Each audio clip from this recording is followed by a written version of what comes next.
새해를 맞아 YTN이 시행한 여론조사에서 윤석열 검찰총장이 차기 대선 주자 선호도 1위를 차지했습니다.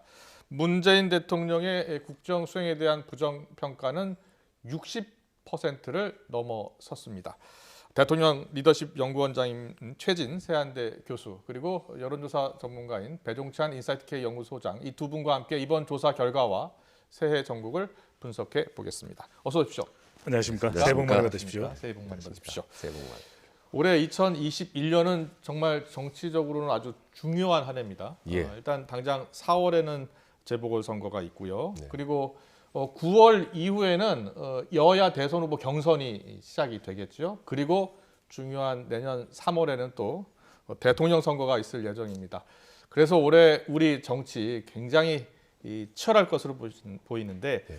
최 교수님은 어떻게 보세요?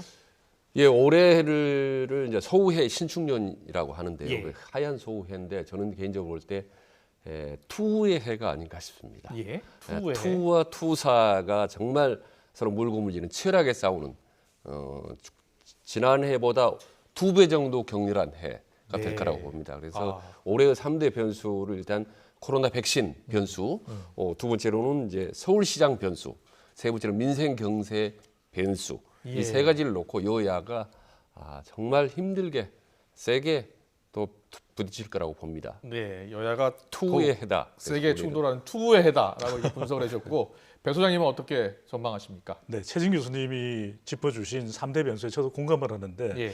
첫 번째로는 코로나 백신이 가장 중요한 이슈가 될 겁니다. 예.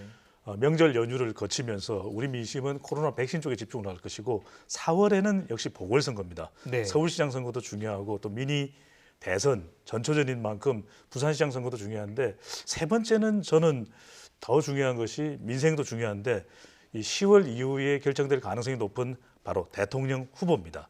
그래서 예. 올해는 이 정치로 시작해서 정치로 마무리되는 그리고 내년까지 이어지는 해가 될 가능성이 아주 높아 보입니다. 네, 두 분 모두 정치의 한 해가 될 것이다라고 이제 분석을 해주셨습니다. 그래서 저희 YTN이 새해를 맞아서 리얼미터의 의뢰해 여론조사를 실시했는데요. 조금 전 들으셨습니다만 차기 대선주자 선호도에서 윤석열 검찰총장이 30.4%로 1위, 이재명 경기지사가 20.3%로 2위, 그리고 더불어민주당 이낙연 대표가 15%로 3위를 기록했는데요. 윤 총장이 2위와 지금 10%포인트 차로 격차를 벌리면서 윤석열 총장의 돌풍을 좀 이어가고 있는데요. 자, 이 결과를 어떻게 보고 계신지 물어보겠습니다. 자, 최준 교수님은 어떻게 보셨어요? 저는 이제 추윤 갈등이 이른바 1년 동안 예. 계속되면서 어떤 분노의 어떤 지지율이 표심으로 이동했다라고 보는 겁니다. 예. 그걸 크게 세 가지로 보면 첫째는 반문 반추의 정서가 네. 표로 이동하기 시작했다라는 거고, 두 번째로는 네.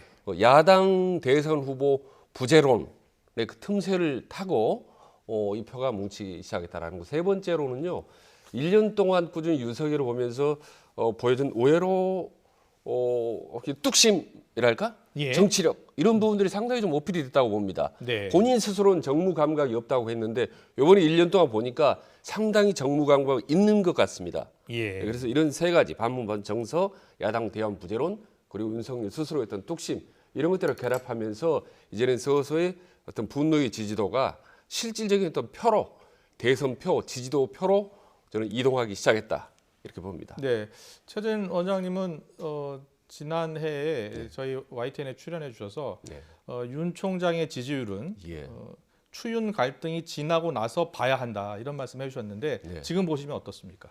그러니까 그때 그런 말씀도 드렸고 또 지속적으로 올라갈 가능성은 매우 높다고 봤는데 예. 오늘 YTN 조사를 보니까 드디어 처음으로 30%대가 된 거죠. 예. 그리고 2위 차가 10% 차다라는 예. 거고 중도표가 상당히 윤석열을 쏠림 현상이 있습니다. 네. 방금 말씀드린 세 가지는 지난해에 봤던 여론조사와는 전혀 다른 YTN 여론조사 결과거든요. 예. 그런 국민들이 여론조사를 볼 때도 응할 때도 작년이고 한 해가 넘어가면 상당히 새로운 각오로 여론조사에 응할 마련이거든요. 예. 그래서 오늘 여론조사, YTN 조사 같은 경우는 상당히 앞으로 금년의 정치 지형을 전망하는데 상당히 좀 눈여겨볼 만한 포인트가 좀 많다고 봅니다. 알겠습니다. 그럼에도 불구하고 몇 가지는 더 짚어봐야 되는 것이 예. 지지율이 우리 YTN 조사에서 30%가 나왔지만 과연 출마할지 여부를 아무도 모르거든요. 예. 본인도 밝히지 않고 있는 상황이고 또 하나는 과연 대통령 지지율이 다시 회복될 때 윤석열 총장의 지지율이 유지될까? 아. 대통령 지지율이 내려가니까 예. 윤 총장의 지지율이 올라가거든요. 또 하나는 우리 YTN 결과에서는 30%의 지지율이 나왔지만 예. 또 다른 조사에서는 뭐 10%대 이런 네네. 지지율도 나타난 걸 보면은 이게 이른바 샤이 보수 현상도 담겨 있다. 네. 자동응답 조사로 할 경우에는 어쨌거나 간에 눌러야 되거든요. 예. 지지하는 후보를 누군가 선택을 할 수밖에 없는 상황일 때 자동응답 조사의 경우에는 이게 뭐 어디 정답이 있다는 말씀을 드리려고 하는 것이 아니라 예. 자동응답 조사에서는 두드러지게 국민의힘 지지율도 높게 나오고 예. 또 윤석열 총장의 지지율도 높게 나오는 것을 좀 감안해 볼 필요가 있다. 왜? 아직까지도 지지 후보를 결정하지 못하고 있는 여론 또 국민들도 상당히 많기 때문에 그렇군요. 이것이 계속 유지될지는 지켜봐야겠습니다. 예. 참고로 이번 여론조사, YTN 여론조사는 1월 1일, 1월 2일 이렇게 이틀간 조사가 됐고요. ARS를 통한 조사입니다. 지금 배 소장께서 말씀하신 것은 대면 조사와 확실히 조사 결과에 차이가 있다라는 말씀을 그렇죠. 해주셨습니다. 알겠습니다. 아, 그리고 최 소장님, 네. 만약에 윤 총장이 이번 대선에 출마를 예. 한다라고 선언을 한다면 지지율이 더 오를까요, 아니면 떨어질까요? 아마 이제 너무 이제 민감한 예. 문제인데요. 당분간은 뭐 올라갈 가능성이 높고 출마할지에 말지 이제 이게 국민적 관심사 아니겠습니까? 예. 좀 제가 섣부른 빠른 판단이긴 하지만 예. 저는 어떤 정도의 대선에 참여할 확률은 저는 거의 70% 이상 아, 높다고 예. 보는 거고요. 그다음에 예. 실질적으로 대선 후보로서 나설 확률은 예. 현재까지는 저는 30% 이하라고 봅니다. 예. 그리고 이 여부는 7대 3 비율을 제가 말씀드렸는데 이 여부는 아마 윤석열 총장 본인도 저는 아직까지 결정을 못하고 있고 모르고 있다고 봅니다. 예. 앞으로 정치가 어떻게 굴러갈지 모르기 때문에 예. 그러나 여러 가지 지형은 7대 3 정도로 어떤 정도로 대선에 참여할 것이다. 네. 그러나 후보로 출마하는 건 또 별개의 문제라고 제가 작년에도 말씀드렸고 금년에도 말씀드렸습니다. 네. 예. 후보로 나서는 건 전혀 별개의 문제거든요. 예, 조금 더 구체적으로 설명해 주실래요? 그러니까 후보로 할 경우는 이제 경선을 치러야 되는 거고 당이 있어야 되고 자금이 있어야 되고 조직력이 있어야 되는 겁니다. 예. 근데 이제 선언하는 거야 뭐 누구나 할 수 있죠. 그래서 킹메이커 역할을 한다거나 어떤 연대를 한다거나 다양한 형태가 있을 수 있지만 예. 본인이 직접 경선에 뛰어들어서 후보로 나서기에는 넘어야 될 산들이 너무 많거든요. 예. 그러니까 알겠습니다. 선언 효과는 분명히 있으면 짧게만 좀 추가를 드리고 싶은 네, 네, 것이 말씀해 주세요. 대통령 선거에 나가겠다 그러면 더 주목도는 높아질 겁니다. 예, 예. 그리고 지금 윤 총장의 지지율이 높은 것은 본인이 대선 후보로서 그만큼 검증을 받았냐? 그건 아닙니다. 그러니까 예. 대선 후보로 선언하는 순간 역할 검증도 받게 됩니다.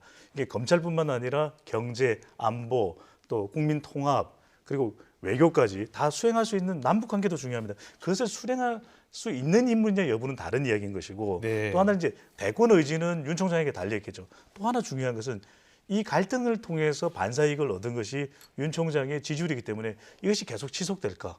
문재인 대통령도 갈등 해소를 통해서 국정 동력을 더 살려야 되거든요. 그렇다면 갈등이 지속 여부도 윤 총장의 지지율이 상당히 중요하기 때문에 과연 그것이 대통령과 연결될지는 또 다른 부분이겠죠. 예. 대통령의 지지율의 변화에 따라서 윤 총장의 지지율도 변화할 수 있다라는 분석을 해주고 계신데 성향별로도 좀 다르게 나타나고 있습니다. 성향별로 좀 보면요, 보수층과 중도층에서 윤 총장을 선호하는 응답이 지금 많게 나오고 있습니다. 자, 보수층에서는 46.2%, 중도층에서는 33.6%를 차지했는데요. 자, 어떻게 보십니까? 지금 보수 중도 쪽에서 많은 분들이 지금 윤 총장을 지지한다라고 했는데 어떻게 보세요, 윤 총장님? 지금 지난 연말 연초에 예. 보면요.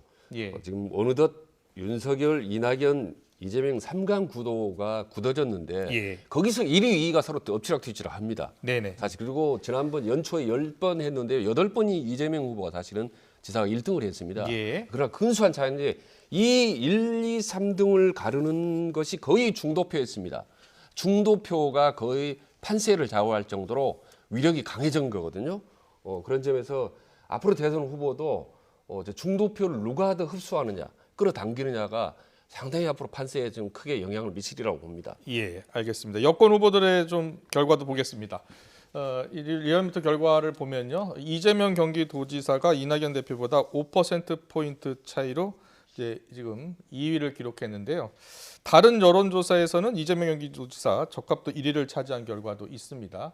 자, 여권 후보들 이 지지율은 어떻게 보세요, 교수님? 그 신년 여론조사로 발표된 조사에서 예. 10개 중 8개는 이재명 지사가 좀 두드러지는 결과가 나왔다고 해요. 예. 그런 이유가 이낙연 더불어민주당 대표는 철저하게 문재인 대통령과 연동돼 있습니다. 정당과. 예. 그렇기 예. 때문에 대통령의 지지율이 빠지면 이낙연 대표의 지지율도 주춤 또 내려가는 모습을 보이고 있는 반면에 이렇게 국정이 좀 어지러울 때는 과감한 사이다 쪽에 더 주목을 하게 되거든요. 예. 이재명 지사는 계속해서 이 자기 지지층을 결집시키는 그런 행보를 해왔습니다. 중요한 것이 역대 대통령 선거를 보면 서울시장과 마찬가지로 경기지사도 유력한 대선 후보로 거론되는데 정작 경기도민이 경기지사를 선택하는 경우는 잘 없었습니다. 예. 대부분 없었죠. 그런데 이재명 지사는 철저하게 코로나 방역 등을 통해서 경기도민, 지역화폐를 통해서 경기도민, 자기 지지층을 철저하게 결집하고 있는 것이 두드러지는 현상이고요.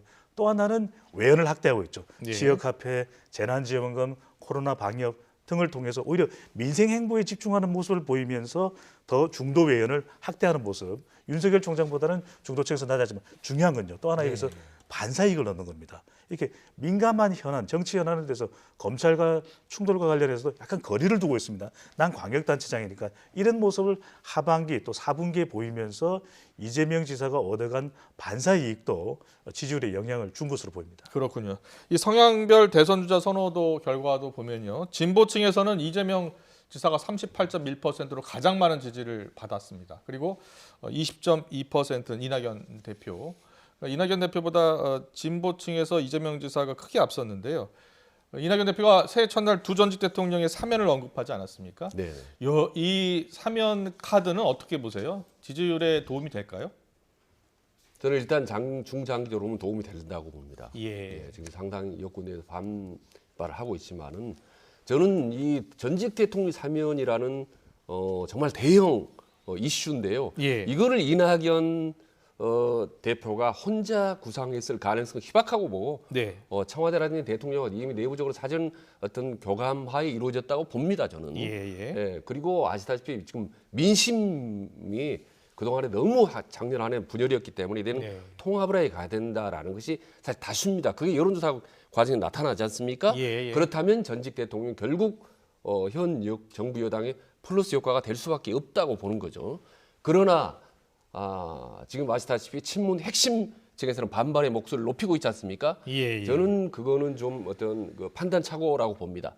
윤석열 과정에서 또 지나치게 물어비쳤던 것이 결국 역풍을 불러오고 윤석열의 지지를 높였듯이 예. 지금도 이 전직 대통령의 어떤 사면을 반대하는 것 자체는 판단 미스고 오히려 이건 대통령의 부담이 될 수 있다라고 보는 거죠. 예.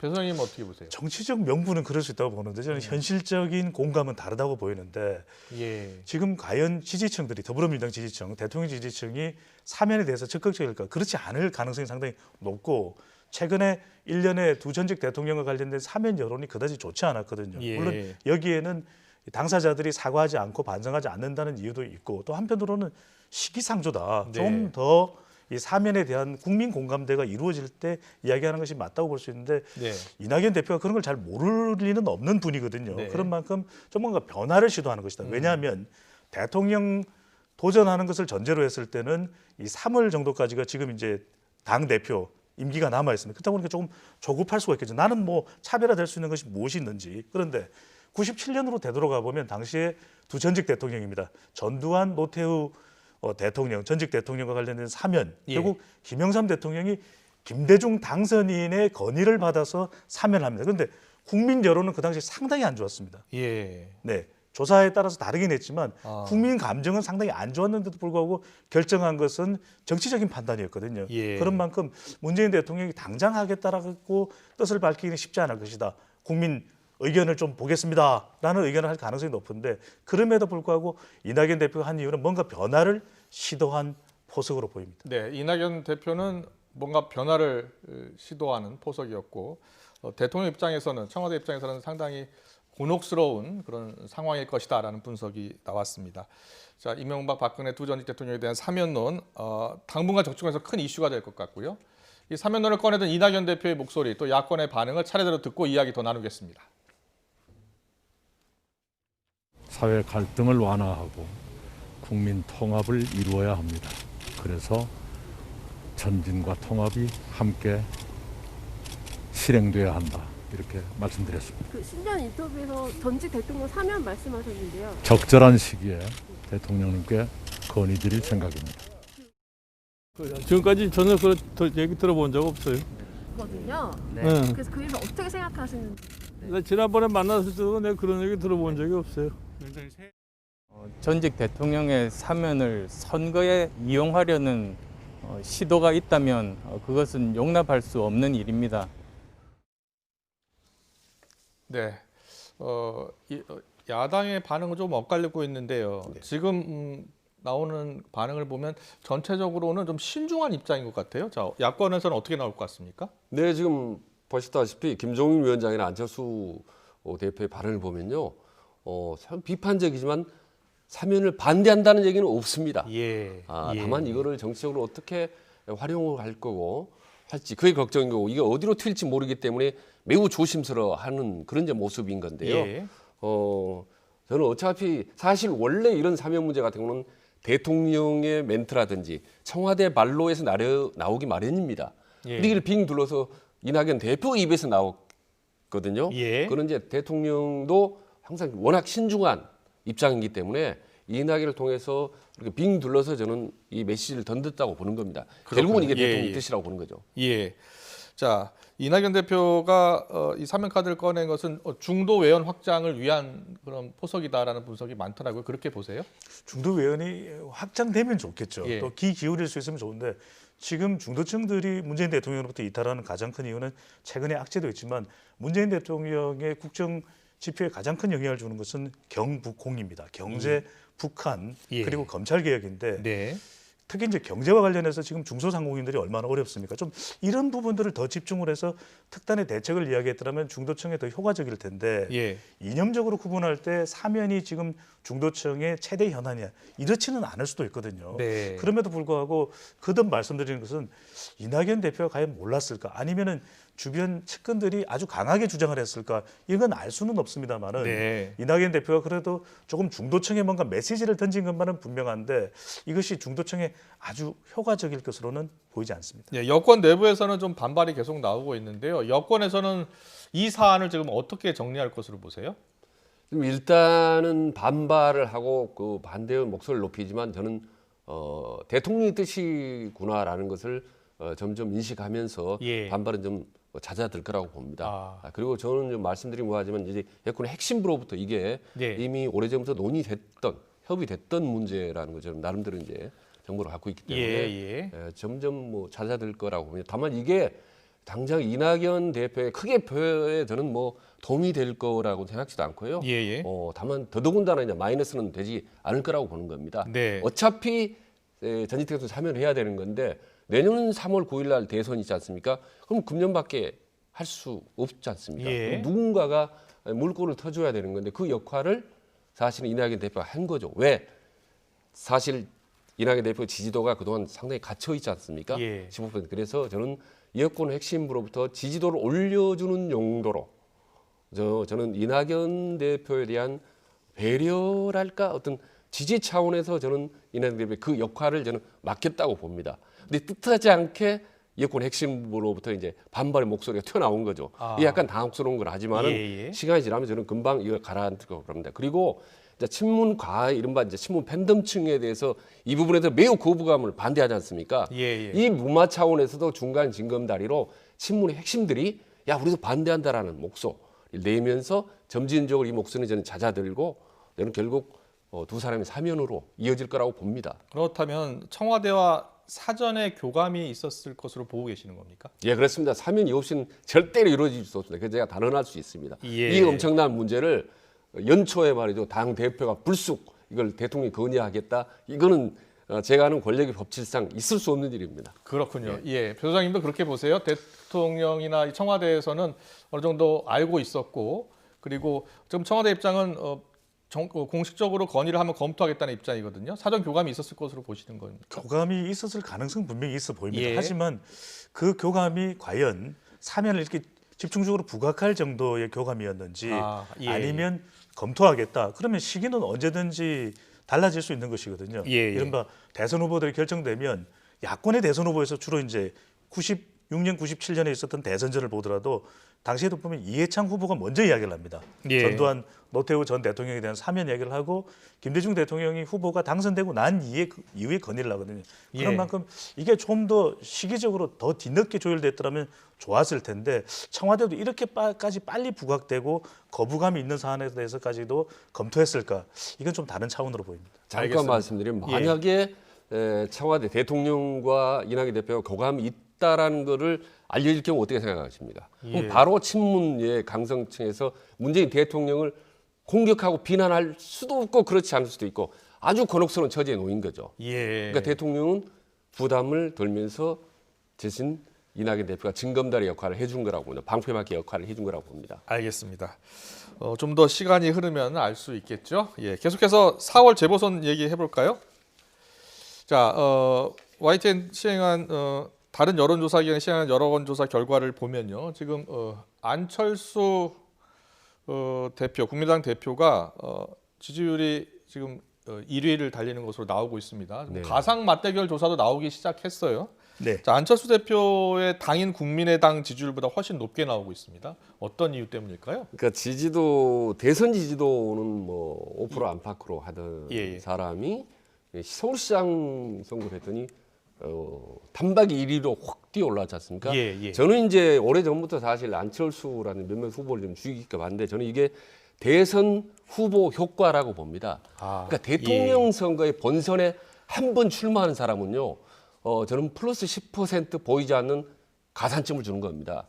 그래서 안철수라든지 홍준표라든지 유승민이라든지 이런 후보들은 보이지 않는 10%의 지지세를 갖고 있는 거죠. 그렇군요. 예, 그게 어느 기회가 있으면 튀어나오는 겁니다. 예. 지난번 대선 때 아시다시피 안철수 후보 같은 경우는 득표율을 본선에 나가서 21%를 얻었습니다. 예, 그리고 700여만 표를 얻은 거죠. 예. 그러니까 상당히 잠재력이 있는 거죠.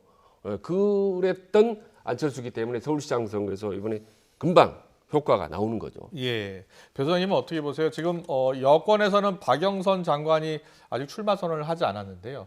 네. 박영선 장관이 출마 선언을 한다면 또 지지율에 변화가 있지 않겠습니까? 선거는 결국 팽팽해집니다. 어느 예. 한쪽으로 기울어지지 않는 것인데 안철수 대표가 경쟁력이 있는 것으로 나타나는 가장 큰 이유는 뭐 대선 후보로서 인지도가 높다. 이것도 있기는 하겠지만 예. 더 중요한 것은 결국 문재인 대통령과 각을 세우는 후보다 쪽에 더 주목 또 집중이 되고 있는 것이거든요. 네. 그런 만큼 안철수 대표가 나오는 경우에는 나경원 전 의원이 됐든 국민의힘 쪽에서는 또는 뭐 조은희 구청장이 됐든 또 다른 후보들과의 단일화가 상당히 또 주목받을 수밖에 없거든요. 이런 주목 효과도 있습니다. 근데 이제 더 중요한 것은 결국 이 단일화가 얼마만큼 잘 되느냐 이 부분이 상당히 중요할 수밖에 없습니다. 예. 이게 이제 삐그덕거리면은 그 효과는 이제 줄어들 수밖에 없는 것이고 그래서 지금 여권의 고심은 과연 박영선 장관이 최선의 카드일까?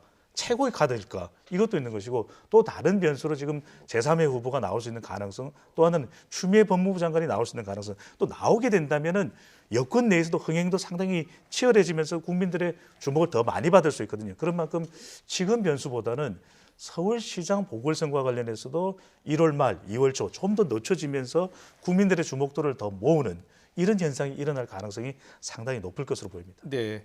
최준 교수님은 나경원 전 의원이 만약에 출마 선언을 하고요. 예. 단일 후보 야권 단일화를 한다면 네. 안철수 이제 대표와 나경원 전 의원이 이 단일화를 할 수 있을 것으로 보세요. 어떻게 보세요? 저는 결론적으로 단일화를 할 수밖에 없다라고 봅니다. 왜냐하면 지금 대선을 바로 앞둔 미니 대선 전초전으로 치러지는 야권의 서울시장 후보에서 분열을 한다 할 경우 국민들의 어떤 실망감, 기대감 이런 것들이 엄청나게 떨어질 거거든요. 네. 그렇기 때문에 부득이하게 불가피하게 하지 않을 수 없다 단일화. 근데 단일화는 세 가지 방법이 있지 않습니까? 예. 그래서 안철수 대표가 입당이나 합당한 이후에 단일화 효과는 저는 매우 낮을 것이다. 라고 하기 때문에 그런 형태는 저는 이루어지지 않을 거라고 보고요. 예. 두 번째로는 이제 아마 안철수라든지 이를테면 나경원 후보라든지 혹은 금태섭이라든지 일시 한꺼번에 국민 여론조사는 원포인트 여론조사를 통해서 할 가능성이 저는 매우 높다고 봅니다. 예. 그다음에 마지막으로 세 번째 그게 이루어지지 않는다면 과거에 이제 박원순 박영선 모델로 네. 해서 일단 국민의힘에서 경선한 다음에 그다음에 안철수나 금태섭 외부에서 같이 단일화하는 그런 형식으로 이루어질 가능성이 높다. 그래서 어떤 형태로든지 단일화는 이루어질 가능성이 높다고 보는 겁니다. 예. 범여권, 여권에서는 이제 우상호 의원이 이미 일찌감치 출마 선언을 네. 했고요. 또 범여권이라고 할 수 있는 김진애 의원도 이제 출마 선언을 했고요. 네. 범여권 단일화 가능성은 어떻게 보세요? 단일화 가능성이 있겠죠. 있는 예, 이유는 그만큼 서울시장 선거가 또 미니 대선이기 때문에 그런 이유도 있겠지만 과연 범여권의 단일화가 결정적 요인일까? 그렇지는 않을 거예요. 예. 더불어민주당이 압도적인 영향력을 범여권 내에서는 보이고 있기 때문에 과연 중요한 것은 여권 내에서 이 반드시 당선될 수 있는 후보가 누구냐. 그래서 예. 아까도 말씀드렸지만은 뭐 박영선 중소벤처기업부 장관이 신년 여론조사에서는 부각됐지만 좀 더 뜸을 들일 가능성이 분명히 있어 보입니다. 예, 알겠습니다. 오늘 건 정치권 이슈 대통령 리더십 연구원장인 최진세 한대 교수님 그리고 여론조사 전문가죠 배종찬 인사이트 K 연구소장과 함께했습니다. 오늘 말씀 잘 들었습니다. 고맙습니다. 네, 고맙습니다. 네, 뉴스본은 60초 뒤에 이어집니다.